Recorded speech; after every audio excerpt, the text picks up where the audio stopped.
En 2022, los ojos de la ciencia se quedaron clavados en una señal que no venía del cielo, sino de la propia piel de la Tierra. Los satélites de una agencia espacial americana registraron algo que hizo callar oficinas enteras en Langley y poner en alerta a arqueólogos, climatólogos y gobernantes por igual.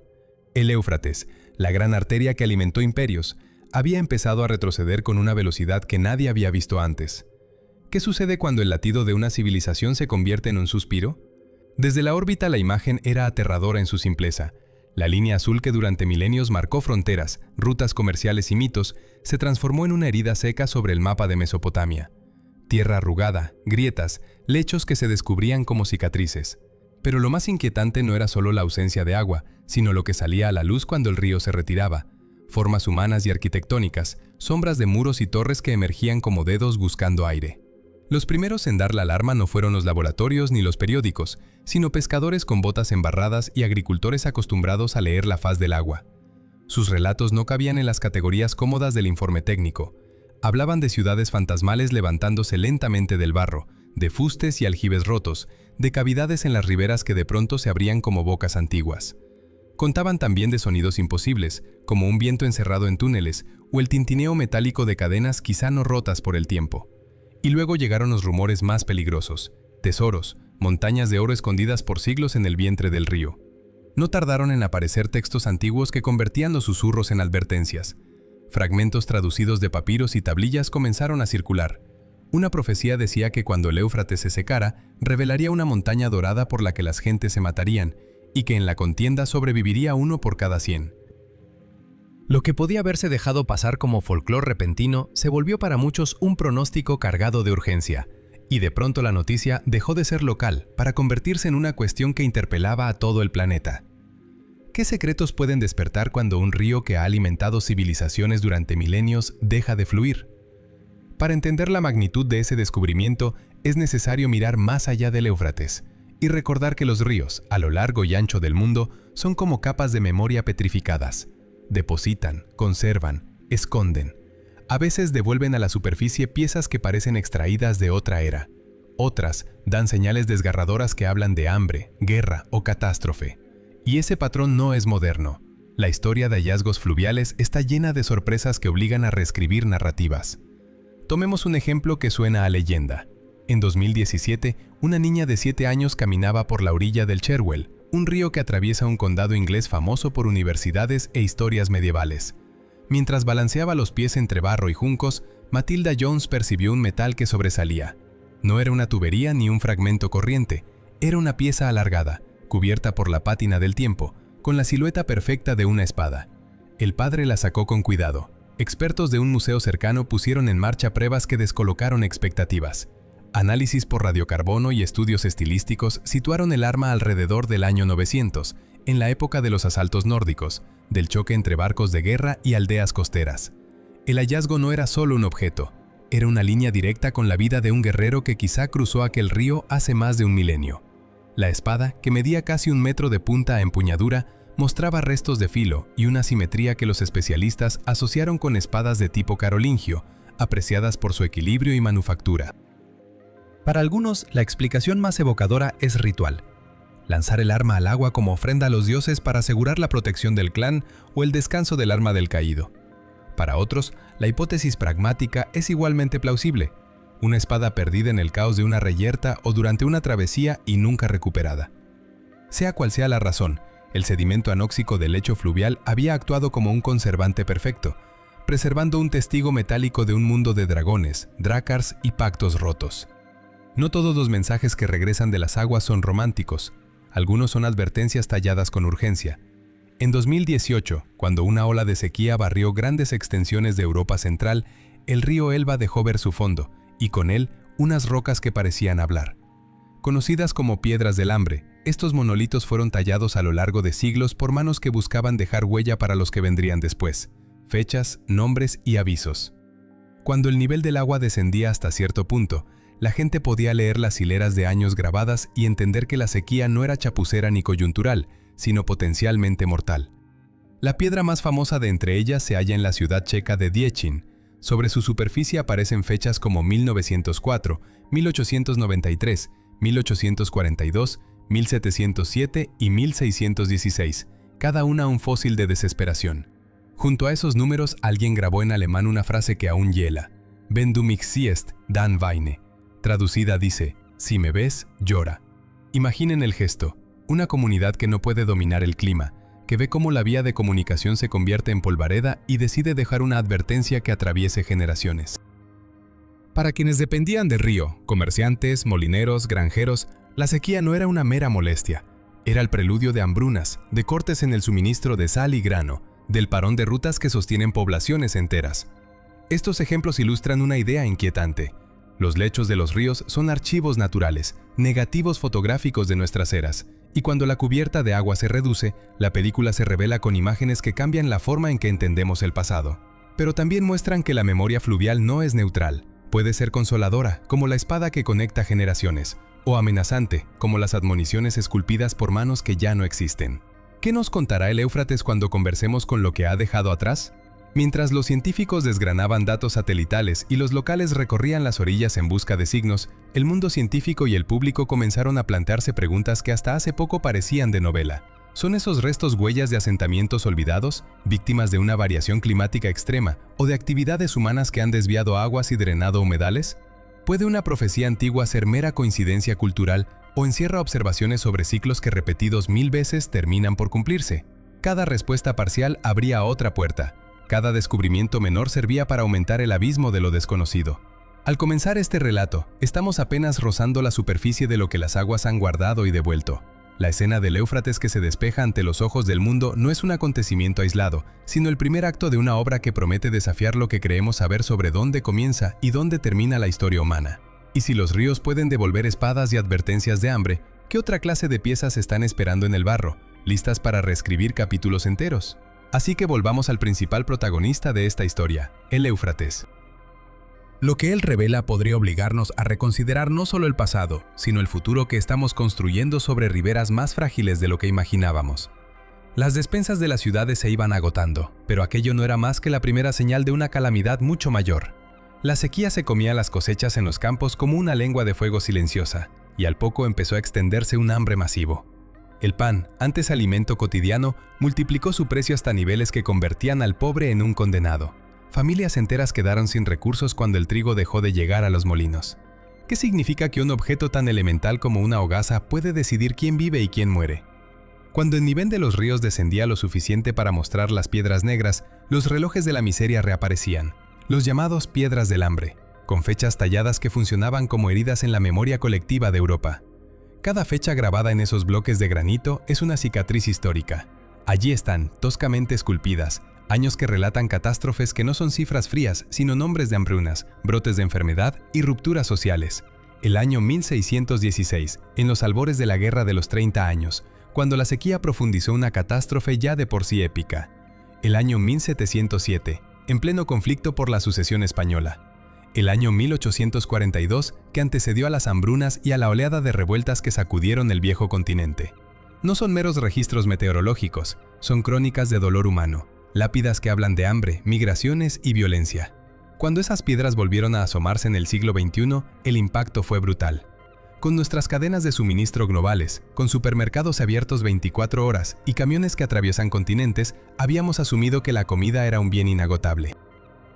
¿Cómo es posible que algo tan elemental como la falta de agua pueda poner en jaque ese supuesto?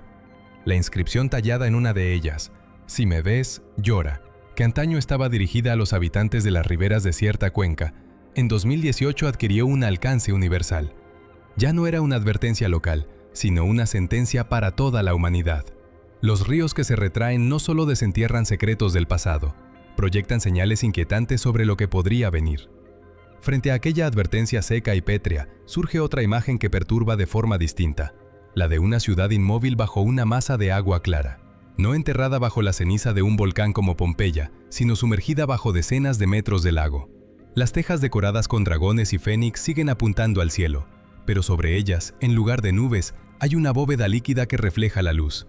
No es fantasía, es Xicheng, la llamada Atlantis china, reclinada en el fondo del embalse de Qiandao. Su historia de desaparición combina la tragedia de los desplazamientos humanos con una ironía histórica. El mismo elemento que borró el paisaje humano terminó convirtiéndolo en reliquia.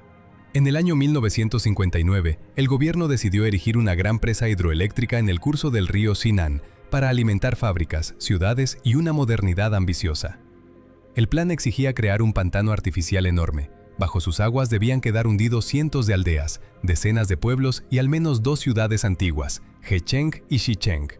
Xicheng, fundada más de 13 siglos atrás en la época de la dinastía Tang, era una joya regional, centro político, económico y cultural que había envejecido con elegancia. Sus calles, empedradas con piedras pulidas por siglos de pasos, se flanqueaban con casas adornadas por tallas minuciosas en madera y piedra. Albergaba 265 arcadas, decenas de templos y salas claniles que guardaban linajes y rituales. Pero en el juego de la gran obra, esos valores no contaron. Casi 300.000 personas fueron reubicadas, y el agua, impasible, devoró su memoria visible. Xicheng no fue demolida, fue cubierta y para la mayoría olvidada. Durante décadas quedó en los relatos de los ancianos, en historias que se convertían en leyenda alrededor de fogones.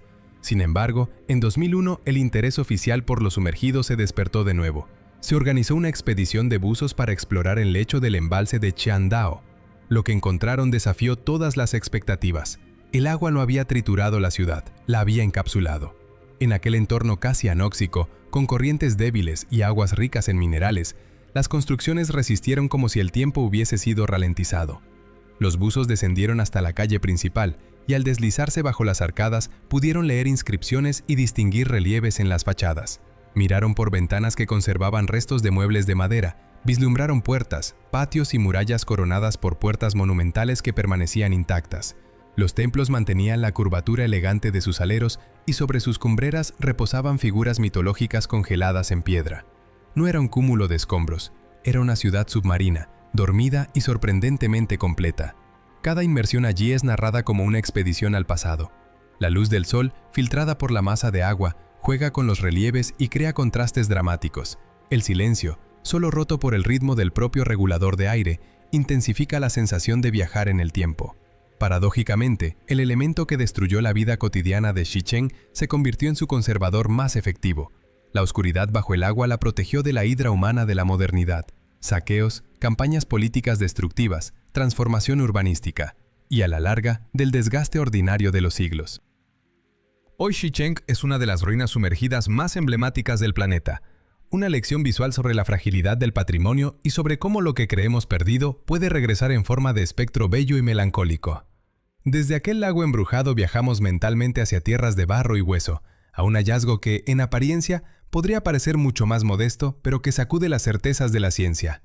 En los alrededores de la Universidad de York, en Inglaterra, un equipo de arqueólogos trabajaba en un yacimiento de la Edad del Hierro cuando, en una fosa encharcada, apareció un cráneo humano. A primera vista, nada extraordinario. Restos humanos aparecen con relativa frecuencia en excavaciones de ese tipo. Pero cuando uno de los investigadores limpió el interior del cráneo, detectó una masa amarillenta, esponjosa, que no encajaba con la idea de simples sedimentos. Al observarla más de cerca, la sorpresa fue monumental.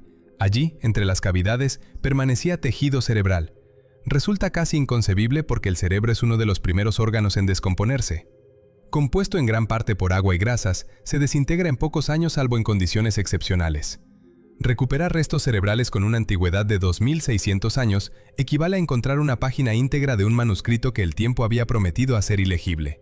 El cráneo pertenecía a un hombre de aproximadamente 30 años, que habría vivido en torno al siglo VI antes de nuestra era.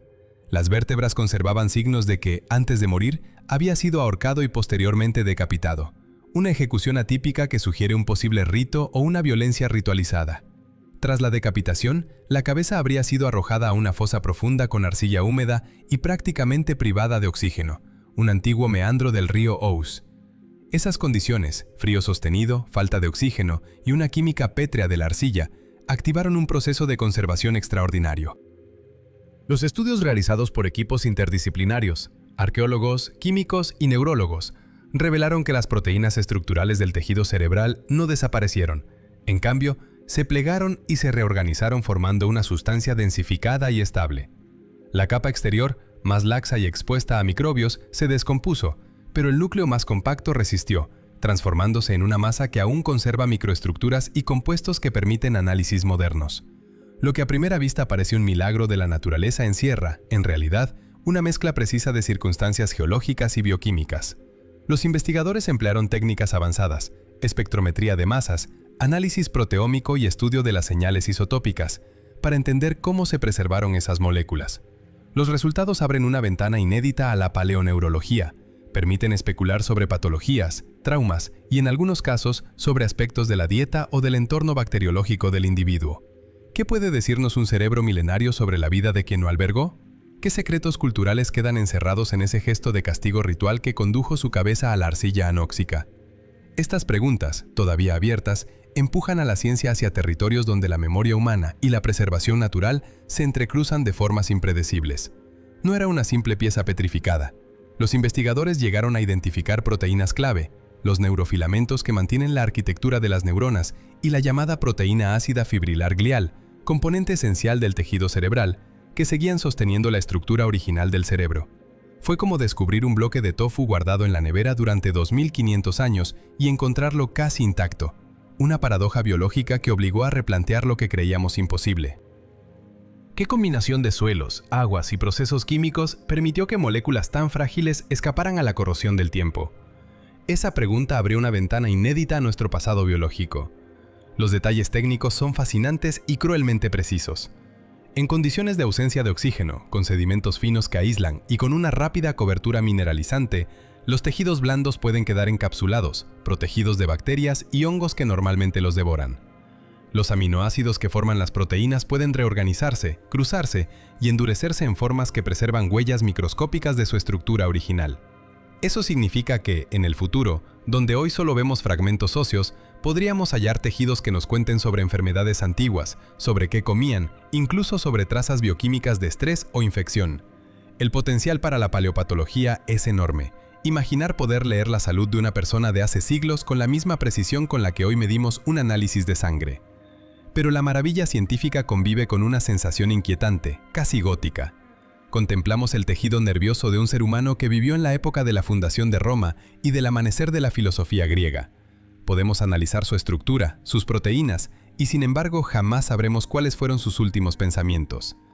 ¿Qué imágenes cruzaron por esos circuitos nerviosos en los segundos finales de su vida? ¿Qué miedos, qué esperanzas, qué rostros familiares se agitaron en las neuronas que ahora miramos con microscopios y espectrómetros? Cada célula preservada es un testigo mudo de intimidades que el tiempo no nos permite descifrar. Esa mezcla de maravilla y melancolía reaparece en otro rincón de la historia. Debajo del asfalto moderno de Sacramento, la capital de California, duerme un cementerio de barcos.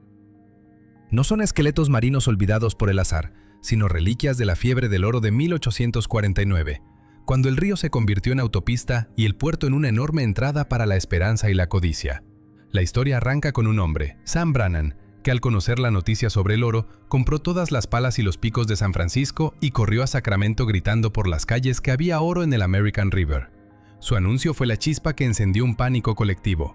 Miles de barcos de todo el mundo llegaron al Golfo de San Francisco. Las tripulaciones, en cuanto tocaban tierra, abandonaban sus naves para correr hacia los yacimientos.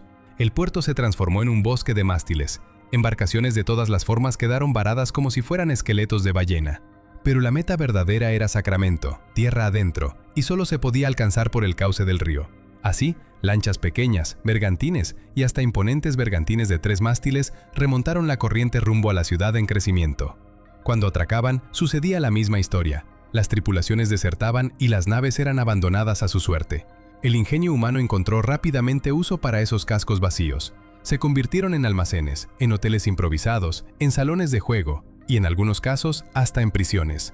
Una de esas naves, la Lagrange, llegó a funcionar como la primera sala hospitalaria del asentamiento. Pero Sacramento tenía otro enemigo, el agua. Las riadas periódicas transformaban las calles en canales fangosos y las casas quedaban anegadas. Para combatir ese destino, los ciudadanos tomaron una decisión radical: elevar la ciudad entera entre 10 y 15 pies, es decir, entre 3 y 5 metros. Fue una hazaña de ingeniería a la antigua, calles rellenadas con toneladas de tierra, casas izadas con gatos hidráulicos o simplemente reconstruidas desde su segundo piso para convertir el primer nivel en sótanos. ¿Qué hacer con las decenas de barcos que obstaculizaban las obras y permanecían inmóviles junto a la ribera? Sencillo y brutal. Se los sepultó junto con el resto. Transformaron la madera de los cascos en cimiento. Años, décadas, y prácticamente nadie recordó que bajo la ciudad moderna yacía un archipiélago de embarcaciones. Fue hasta el siglo XX, cuando comenzaron las excavaciones para cimentar edificios modernos con cimientos profundos, que los trabajadores empezaron a toparse con enormes quillas y sobresaltadas maderas centenarias. Los arqueólogos sintieron que habían abierto una cápsula del tiempo. Entre los hallazgos más celebrados está el barco llamado Sea Storm, descubierto durante la construcción de un hotel.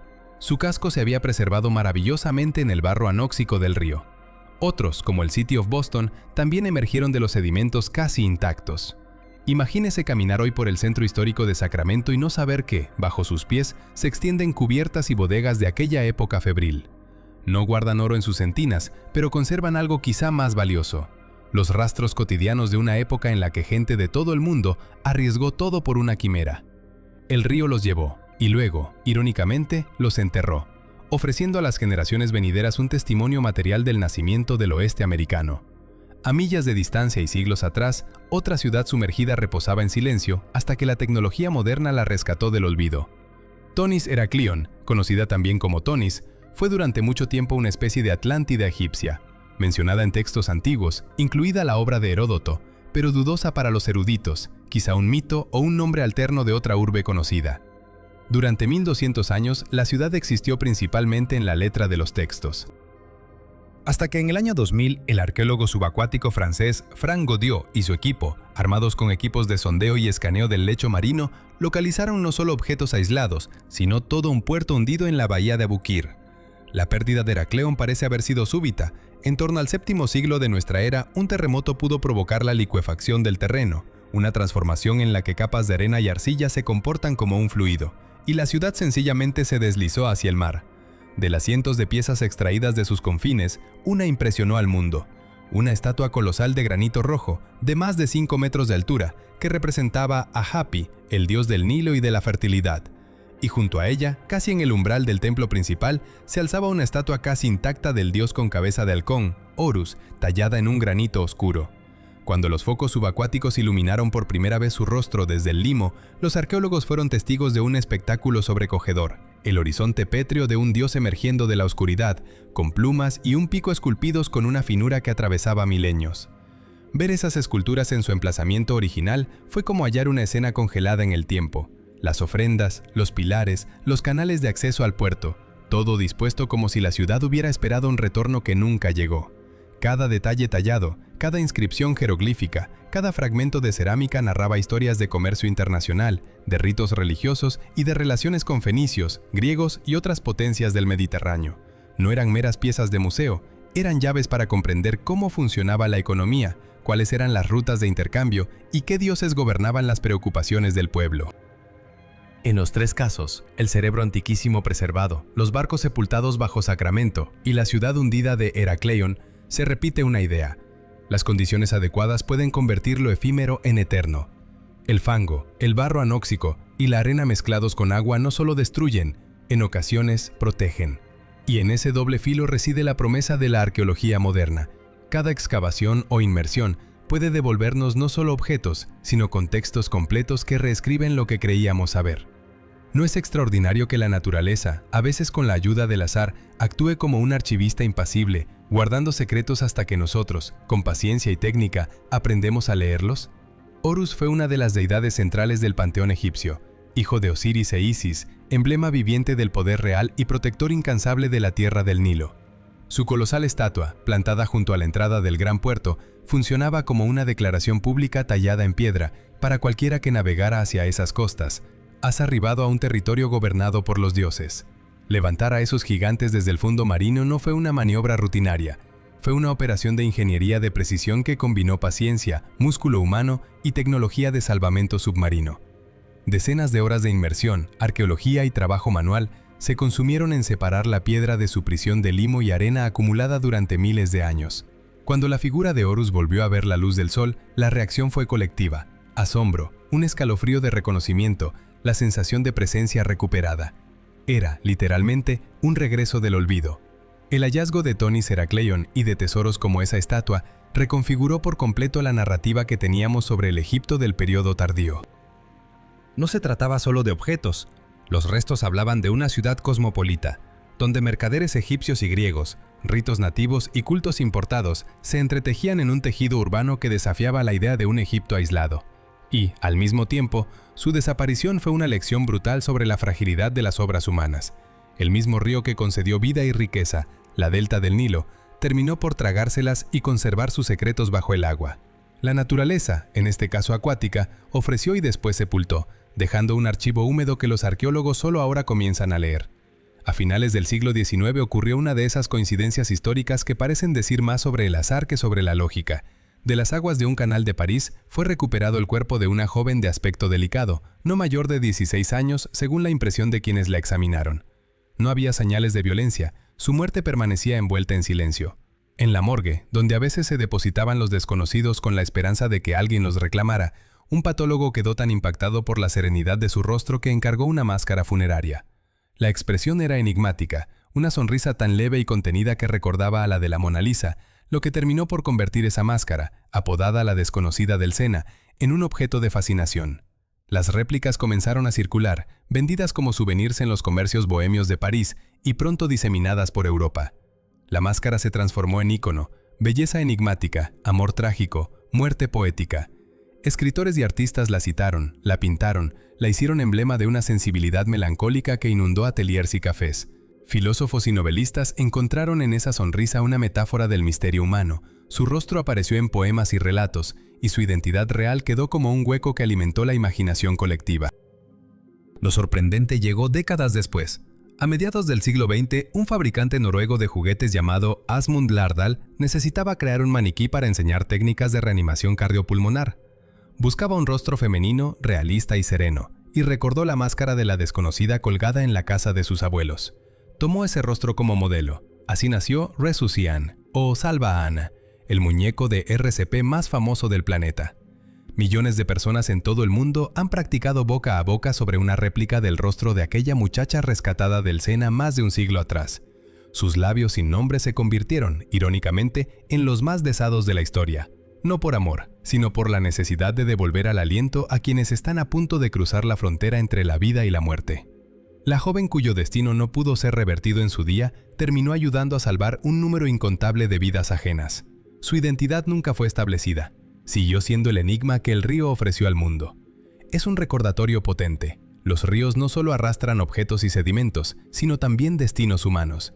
Se convierten en tumbas, archivos y a veces en fuentes de esperanza insospechada. Y así volvemos la mirada hacia otro río que hoy ocupa portadas, mapas y discusiones geopolíticas, el Éufrates. No es solo asunto de arqueólogos o de historiadores. También atrae a analistas militares, teólogos y cazadores de señales. Lo que ocurre en sus cauces excede la típica noticia de hallazgos. Estamos frente a un proceso con consecuencias regionales profundas y para muchos con resonancias proféticas que se remontan a textos sagrados milenarios. Empecemos por los hechos concretos. Datos satelitales y trabajos de campo coinciden. El Éufrates, junto con su hermano el Tigris, sufre un descenso alarmante de caudal y en tramos importantes un progresivo desecamiento. Las causas son múltiples y se solapan. Por un lado, la construcción masiva de presas en Turquía, parte de proyectos como el GAP, con obras simbólicas como la presa de Atatürk y más recientemente la de Ilisu, ha retenido grandes volúmenes de agua en origen.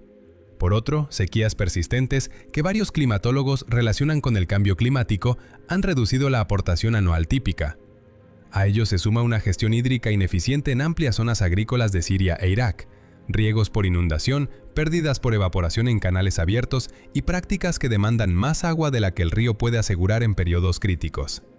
El resultado tangible es sencillo y dramático. El lecho se expone, y cuando el barro queda al descubierto, las historias empiezan a emerger.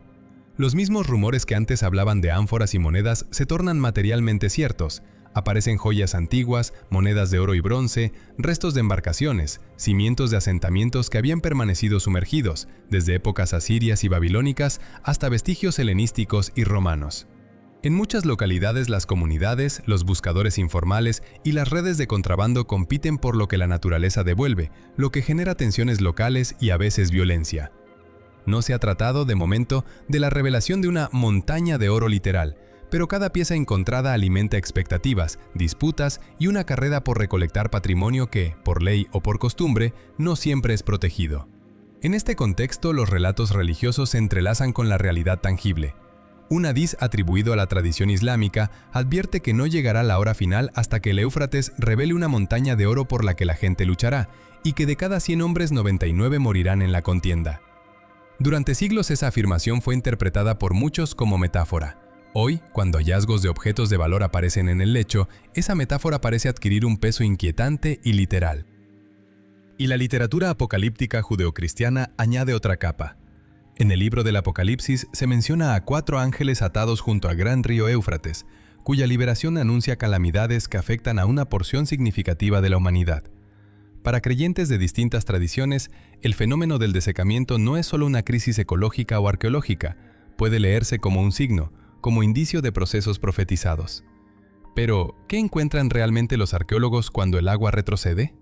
El retroceso del cauce ha abierto acceso a decenas de lugares que durante generaciones permanecieron bajo el agua o inaccesibles por razones de seguridad y control territorial.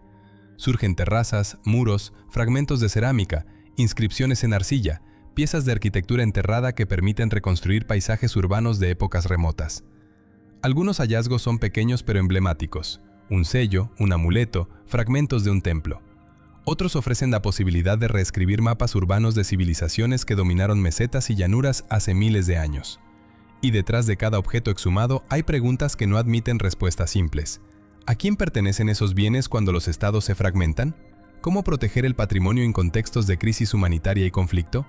¿Qué sucede cuando la historia que emerge del barro se convierte en combustible para disputas contemporáneas? Mientras las piezas aparecen y los equipos de investigación intentan catalogarlas, otra pregunta flota en el aire, más inquietante. ¿Quién se beneficiará de lo que el río entrega y a qué costo social y moral? En la orilla siria del embalse de Asad, cuando el agua retrocedió, las piedras mudas de Duragropos asomaron como si despertaran de un sueño milenario.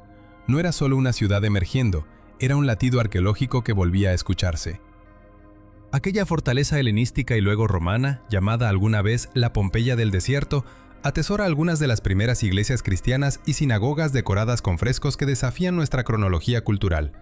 Imágenes que volvieron a la luz después de siglos bajo el lodo y que podrían reescribir pequeñas pero decisivas páginas de la historia religiosa. ¿Qué más habrá oculto bajo esos muros agrietados si el manantial sigue bajando? Al otro lado de la frontera, en los lechos que se retiran de Irak, afloran cimientos de asentamientos sumerios y babilónicos con una antigüedad de 4.000 a 5.000 años. Depósitos enteros de tablillas cuneiformes, palacios con muros pintados, bancos de archivos administrativos que esperan ser leídos. Imaginemos por un momento una tablilla que revele un nombre de gobernante desconocido o un contrato que cambie la datación de una técnica agrícola.